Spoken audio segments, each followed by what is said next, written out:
Il CUS Cagliari si veste in colore rosso, rosso Special Olympics. Andrea Siddi, che è un tecnico nazionale della Special Olympics Italia. Ciao Andrea, benvenuto. Ciao, ciao a tutti. Sei un volto noto del CUS, nel senso che ti abbiamo incontrato spesso anche per Ateneica. Raccontaci un po' che cosa sta succedendo dietro di noi alle nostre spalle. Ma in realtà si stanno tenendo i Play Day Games, che sono dei giochi nazionali, perché poi stanno partecipando atleti della Piemonte, della Liguria e della Sardegna. In questo caso abbiamo 20 squadre di calcio a 5, sono 200 atleti e in contemporanea al bocciodromo di Cagliari ci sono invece gli atleti delle bocce che stanno giocando insieme. Sono in totale 300 atleti che partecipano a un evento che è la 28ª tappa in Italia, e per noi è un grande onore essere qui al CUS. Per me, io che ci sono stato dentro diversi anni e continuo comunque a frequentarlo, è bellissimo poter colorare il CUS del colore di Special. Tra l'altro ricordiamo un terzo posto ai CN1 nel calcio a 5 2 anni fa, diversi premi per te.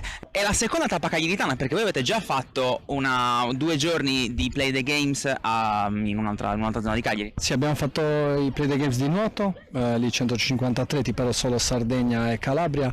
Tanto caldo, però tante emozioni, questo è sicuro. E come avrete l'occasione di vedere, l'impegno c'è, nonostante le condizioni climatiche chiaramente non sono proibitive, però chiaramente si fanno sentire, però i nostri atleti stanno dando il massimo. Oggi e questa sera in via Roma a Cagliari ci sarà la cerimonia inaugurale, quindi via Roma verrà chiusa, stanno montando il palco Fronte Rinascente, ci saranno tante autorità, e poi ritorneremo qua al CUS domani per le gare e per la festa, e domenica ci saranno le premiazioni e le gare finali. Senti, cosa ti dà essere tecnico Special Olympics?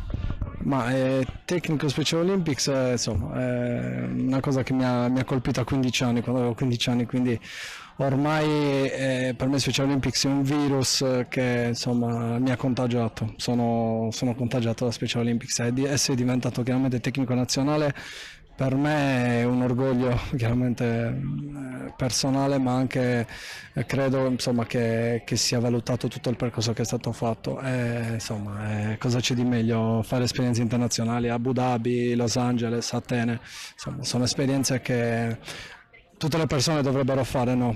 Però chiaramente ci sono dei numeri ridotti, e Special Olympics mi ha dato l'opportunità di girare il mondo.